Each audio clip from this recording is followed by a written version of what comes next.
विद्यार्थियों, जैसा कि आपको पता है कि दिनांक 21 सितंबर से स्कूल आंशिक रूप से खोले गए हैं। अब आप अपनी पठन पाठन की समस्याओं के लिए शाला में उपस्थित होकर शिक्षकों से मार्गदर्शन प्राप्त कर सकते हैं। शाला में उपस्थिति हेतु अपने अभिभावकों, माता पिता की लिखित सहमति अवश्य साथ ले जाएं। आंशिक रूप से स्कूल खोलने के कारण दूरदर्शन पर प्रसारित होने वाले क्लासरूम कार्यक्रम के कक्षावार समय में परिवर्तन किया जा रहा है। यदि आप कक्षा 9वीं के विद्यार्थी हैं तो प्रातः 10 बजे के स्थान पर दोपहर 1 बजे प्रसारण देखें। यदि आप कक्षा 10वीं के विद्यार्थी हैं तो दोपहर 12 बजे के स्थान पर 3 बजे प्रसारण देखें। यदि आप कक्षा 11वीं के विद्यार्थी हैं तो प्रातः 11 बजे के स्थान पर दोपहर 12 बजे प्रसारण देखें। यदि आप कक्षा 12वीं के विज्ञान संकाय के विद्यार्थी हैं तो दोपहर 3 बजे के स्थान पर प्रातः 10 बजे प्रसारण देखें। यदि आप कक्षा 12वीं के कला एवं वाणिज्य संकाय के विद्यार्थी हैं तो दोपहर 1 बजे के स्थान पर प्रातः 11 बजे प्रसारण देखें। नमस्ते, मैं मुकेश कुमार शर्मा, उच्च माध्यमिक शिक्षक, शासकीय उत्कृष्ट उच्चतर माध्यमिक विद्यालय क्रमांक 1 मुरार ग्वालियर से। बच्चों, आज अपन पढ़ने जा रहे हैं क्लास 12 जीव विज्ञान, जिसमें अध्याय 12 अपन पढ़ेंगे, जिसके अंतर्गत जैव प्रौद्योगिकी एवं उसके उपयोग भाग 2। यदि एक व्यक्ति आनुवंशिक रोग या हेरिडिटी डिसीज के साथ पैदा हुआ है तो क्या इस रोग के उपचार हेतु कोई चिकित्सा व्यवस्था है? हाँ, इसका जवाब है जीन थेरेपी। जीन थेरेपी एक ऐसा ही प्रयास है जिसमें हेरिडिटी डिसीज या आनुवंशिक रोग से ग्रसित व्यक्ति में, या कहना चाहिए उसको रोग रहित किया जा सकता है। कैसे किया जाता है आगे जानते हैं। जीन थेरेपी में उन विधियों का सहयोग लेते हैं जिनके द्वारा किसी बच्चे या भ्रूण मतलब चाइल्ड या एम्ब्रियो में चिन्हित किए गए जीन डिफेक्ट का सुधार या करेक्शन किया जाता है। इस विधि में रोग के उपचार हेतु जीनों का व्यक्ति की कोशिकाओं या ऊतकों में प्रवेश कराया जाता है। मतलब इसमें क्या करते हैं कि कोई डिफेक्टेड जीन है उसको हटा देते हैं और उसकी जगह सेल्स या टिश्यू में एक अच्छी या एक हेल्दी पर्सन की एक अच्छी जीन को इंट्रोड्यूस करा देते हैं। ठीक है। जेनेटिक डिफेक्टेड या आनुवंशिक दोष वाली कोशिकाओं के उपचार हेतु सामान्य जीन या नॉर्मल जीन को व्यक्ति या भ्रूण मतलब इंडिविजुअल या एम्ब्रियो में स्थानांतरित करते हैं। जो नॉन फंक्शनल जीन की क्षतिपूर्ति मतलब जो नॉन फंक्शनल या निष्क्रिय या कहना चाहिए हार्मफुल जीन है उसकी जगह जाके अपना काम करना शुरू कर देती है। ठीक है। जीन चिकित्सा या जीन थेरेपी का पहले प्रयोग 1990 में एक 4 वर्षीय लड़की में एडिनोसिन डीएमिनेज एंजाइम या एडीए की कमी या डिफिशियंसी को दूर करने के लिए किया गया था।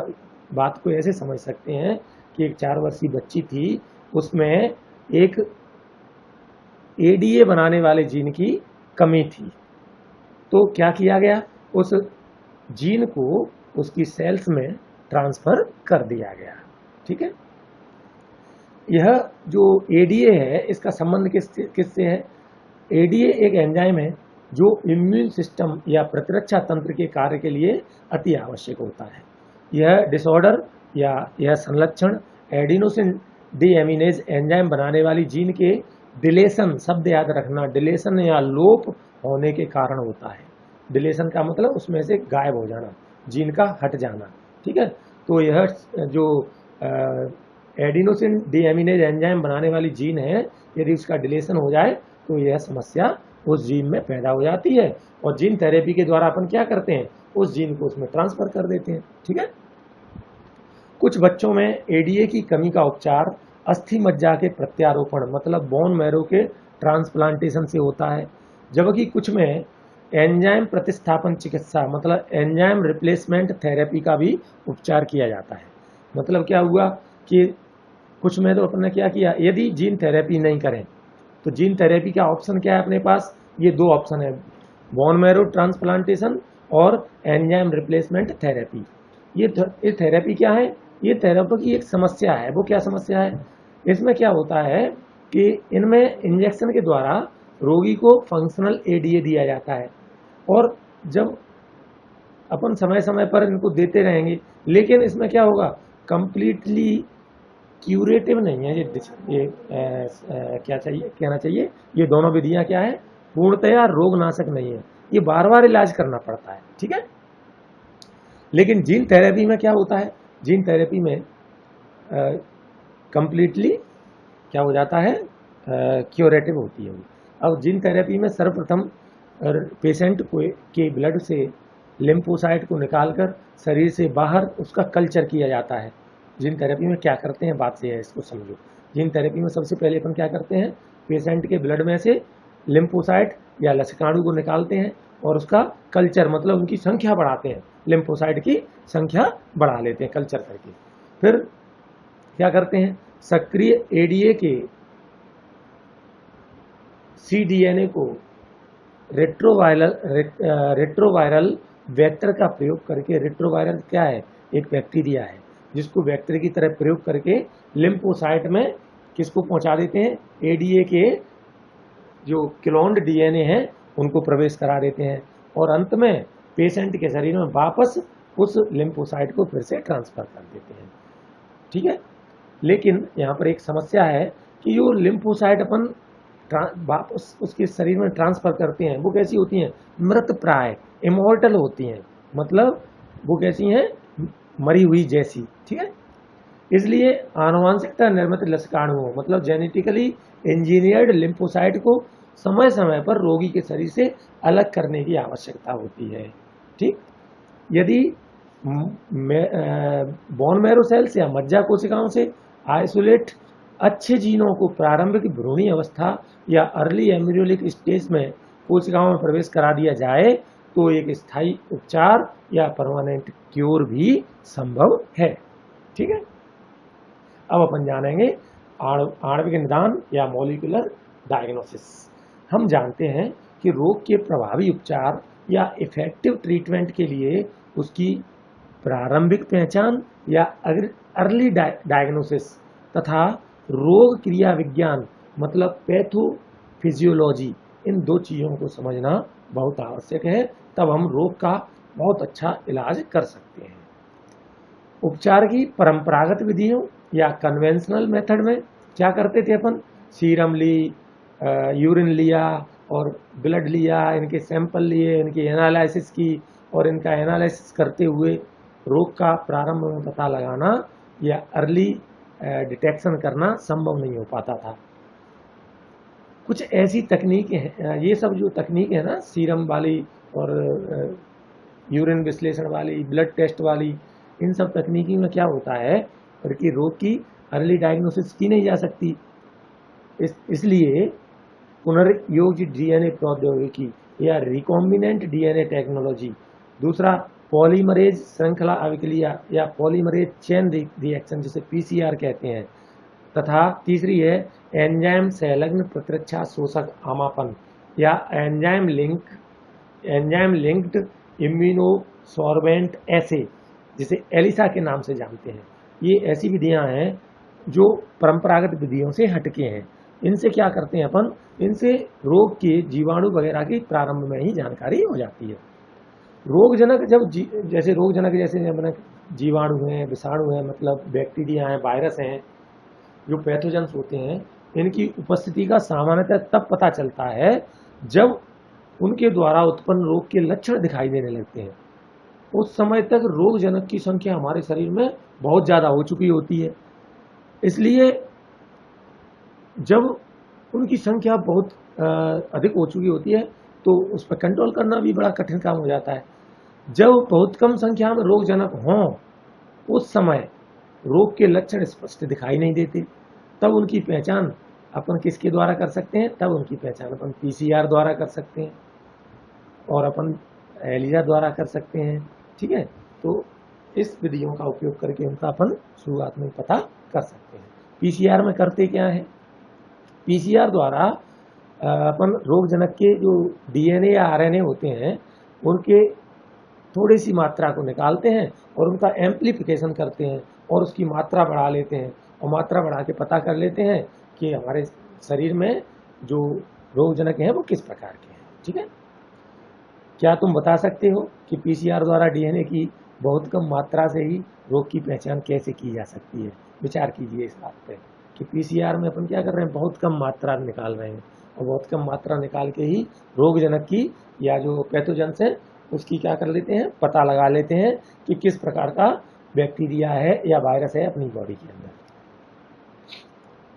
संदेहात्मक एड्स रोगियों में एचआईवी की पहचान किसके द्वारा, पीसीआर के द्वारा आजकल आसानी से की जा रही है।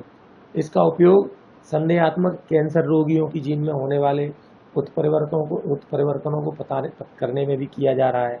तो पीसीआर के द्वारा अपन एड्स, जैसे ही किसी का संदेह होता है अपन, तो प्रारंभ में ही जैसे अपन को शक हुआ कि इसको ये डिसीज हो सकती है, तो अपन क्या करते हैं, बहुत कम मात्रा में उसकी बॉडी में से पार्ट निकालते हैं और उसकी अपन पीसीआर के द्वारा बहुत अधिक मात्रा कर लेते हैं और उसके बाद उसका डिटेक्शन करके और आसानी से अपन प्रारंभ में ही, रोग के प्रारंभ में ही पूरी जानकारी पता कर लेते हैं।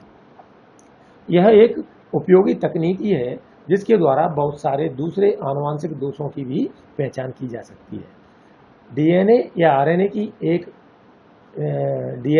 आरएनए की एकल श्रृंखला से विकिरण सक्रिय अणु जुड़कर कोशिकाओं के क्लोन में अपने पूरक डीएनए से संकरित होते हैं, जिसे बाद में फोटो रेडियोग्राफी द्वारा पहचानते हैं।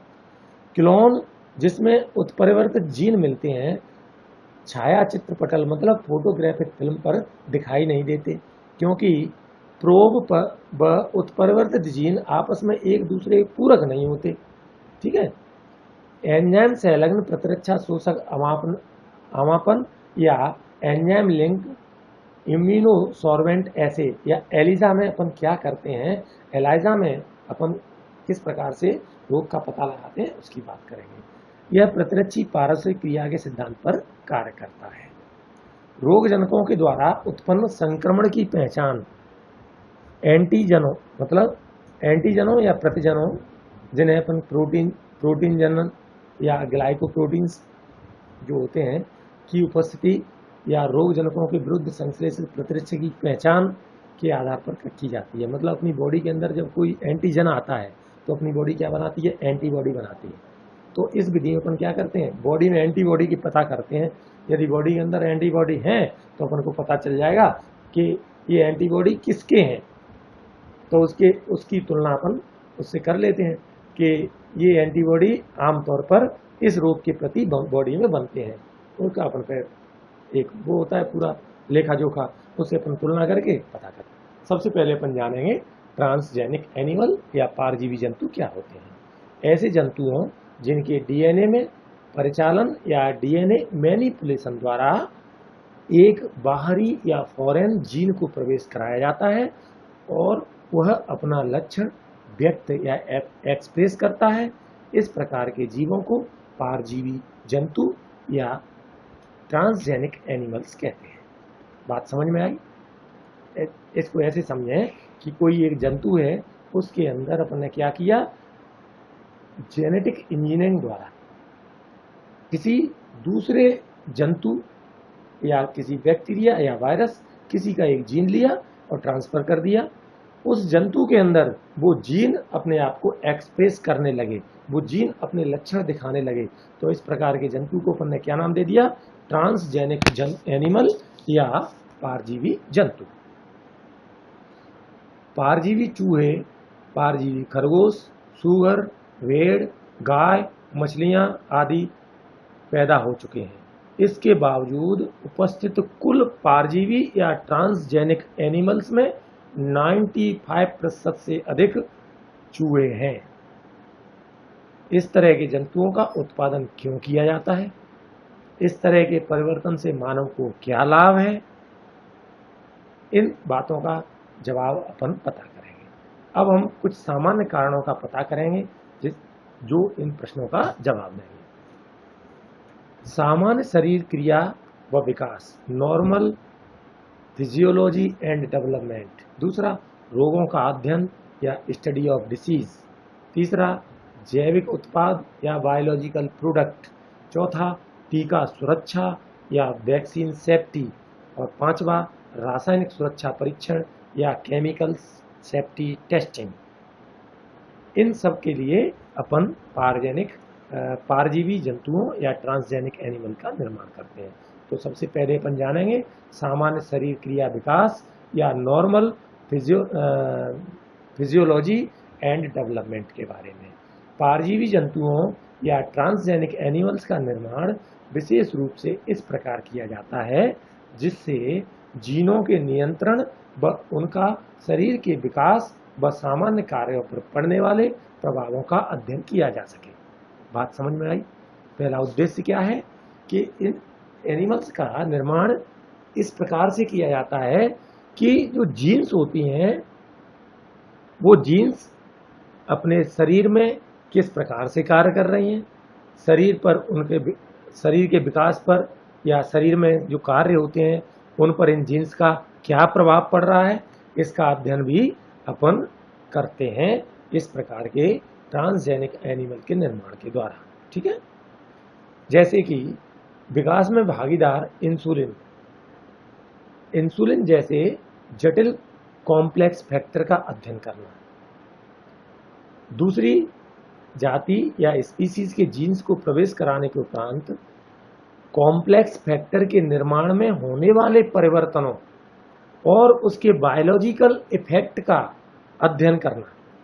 अपन को पता चला अपन क्या क्या कर रहे हैं कि अपन जब किसी दूसरे एनिमल का जीन किसी दूसरे एनिमल के अंदर ट्रांसप्लांट करेंगे या ट्रांसफर करेंगे तो उस एनिमल की शरीर पर, उसके विकास पर, उसकी बायोलॉजिकल एक्टिविटीज पर क्या इफेक्ट पड़ता है, अपन इस प्रकार के एनिमल्स में इस चीज का अध्ययन कर लेते हैं। कॉम्प्लेक्स फैक्टर की शरीर में बायोलॉजिकल रोल के बारे में सूचना प्राप्त कर लेते हैं। अब अपन बात करेंगे रोगों का अध्ययन या स्टडी ऑफ डिसीज के लिए पारजेनिक जीवों का अपन उत्पादन करते हैं। अनेकों पारजीवी जंतु या ट्रांसजेनिक एनिमल्स इस प्रकार निर्मित किए जाते हैं जिनसे रोगों के विकास में जीन की भूमिका की जानकारी प्राप्त हो जाती है।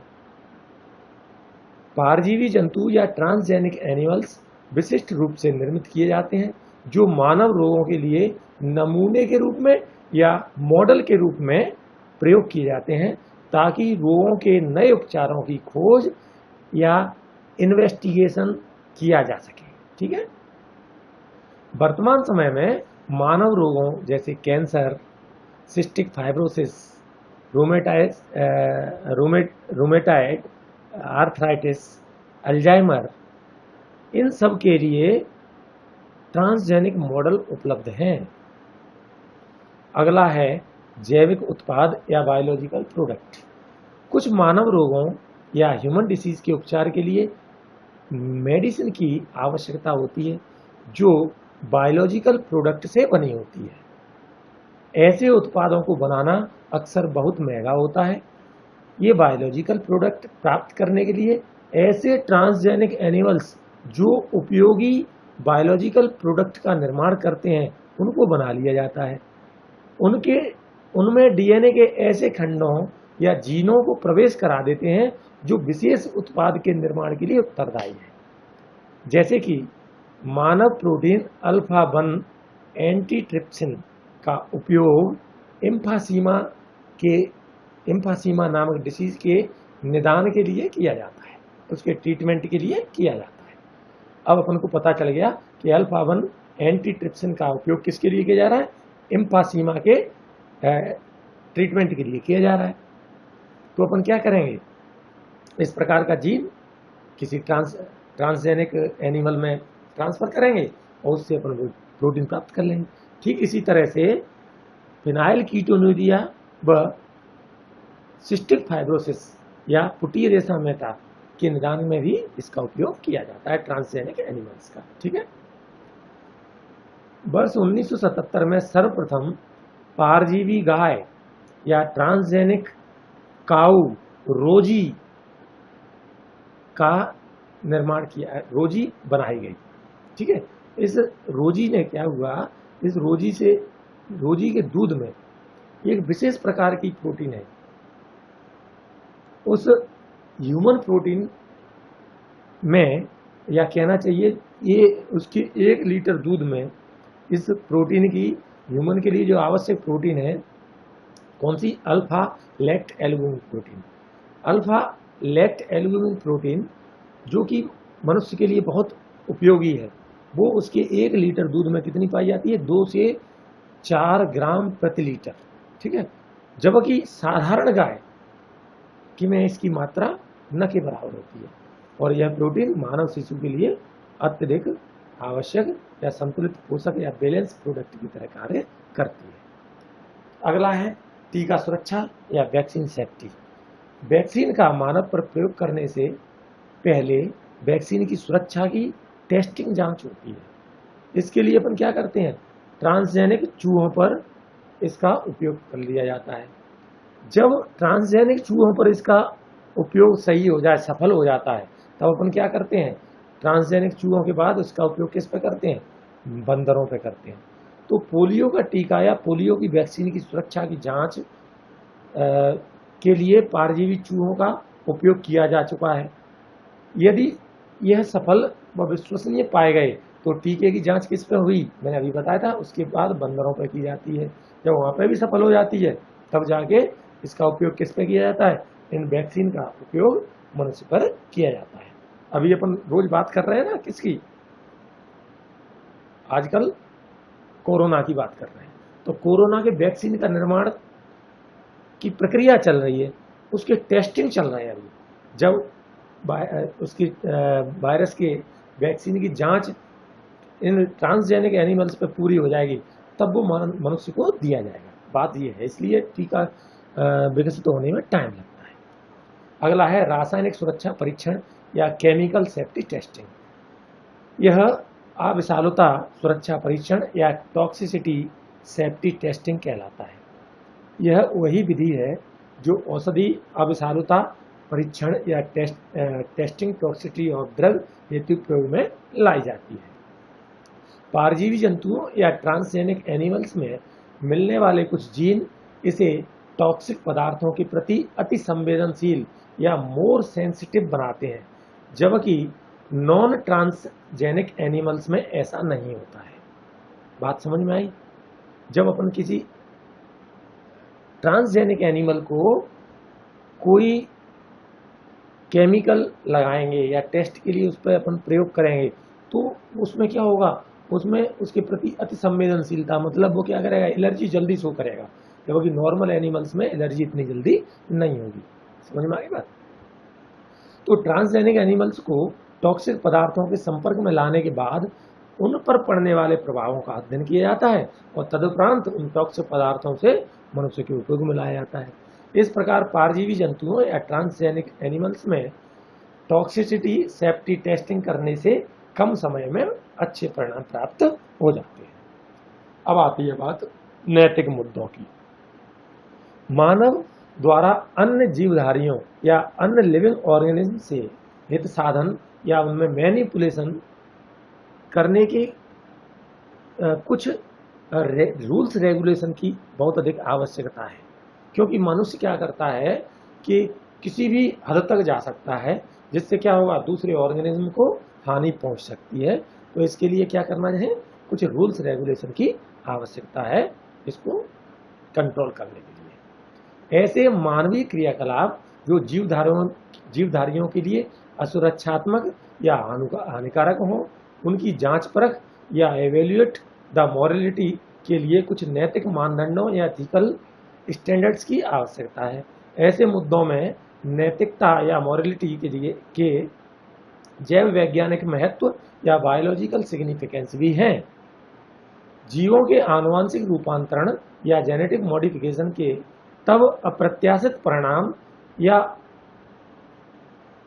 अनप्रेडिक्टेबल रिजल्ट निकल सकते हैं जब ऐसे जीवों का पारिस्थितिक तंत्र या इकोसिस्टम में सन्निवेशन कराया जाए या इनको इकोसिस्टम में इंट्रोड्यूस कराया जाए। तब क्या देखने को मिलेगा, तब अपन को पता चलेगा कि सही इनके क्या परिणाम निकल सकते हैं, जो अपन नहीं सोच सकते इस प्रकार के परिणाम आ सकते हैं।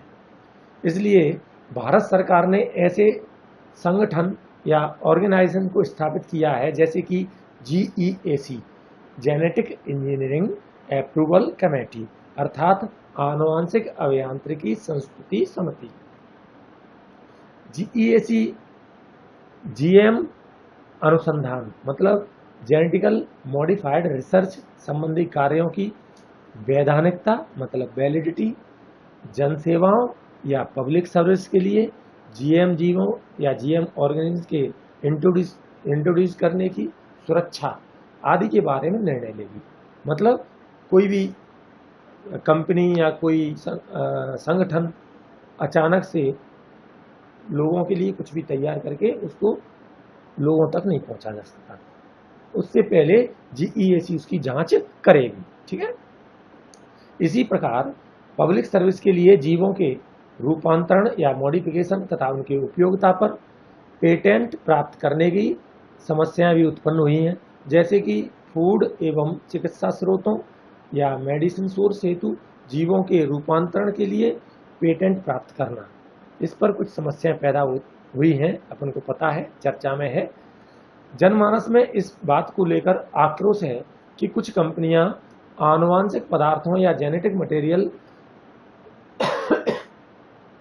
पौधों व अन्य जैविक संसाधनों या बायोलॉजिकल रिसोर्स का उपयोग कर बनने वाले उत्पाद और तकनीकी मतलब प्रोडक्ट और टेक्नोलॉजी, इन दोनों को पेटेंट प्राप्त कर रही हैं।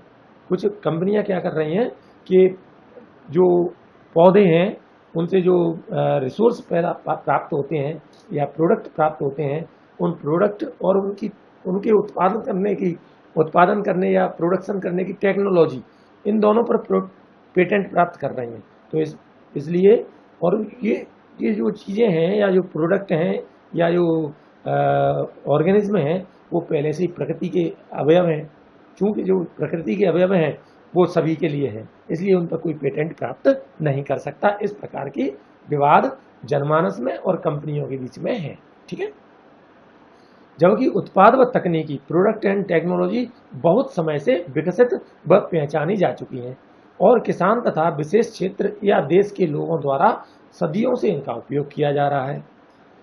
धान मतलब राइस एक महत्वपूर्ण खाद्यान्न या ग्रेन है जिसके बारे में हजारों वर्ष पहले से एशिया की कृषि के इतिहास में वर्णन मिलता है। एक अनुमान के अनुसार केवल भारत में धान की लगभग 2 लाख वैरायटीज मिलती हैं। भारत में धान की जो वैरायटीज हैं वह विश्व की सर्वाधिक विविधताओं में से एक है। बासमती धान अपनी सुगंध व स्वाद के लिए मशहूर है और इसकी 27 पहचानी गई वैरायटी भारत में उगाई जाती हैं। पुराने ग्रंथों, लोक साहित्य व कविताओं में बासमती का वर्णन भारत के ग्रंथों में बहुत लंबे समय से देखने को मिल रहा है, जिससे यह पता चलता है कि यह कई सौ वर्षों पहले से भारत में उगाया जाता रहा है। वर्ष 1977 में एक अमेरिकी कंपनी ने बासमती धान पर अमेरिकन पेटेंट व ट्रेडमार्क कार्यालय द्वारा पेटेंट अधिकार प्राप्त कर लिया था। इससे कंपनी बासमती की नई किस्मों को अमेरिका व विदेशों में बेच सकती है।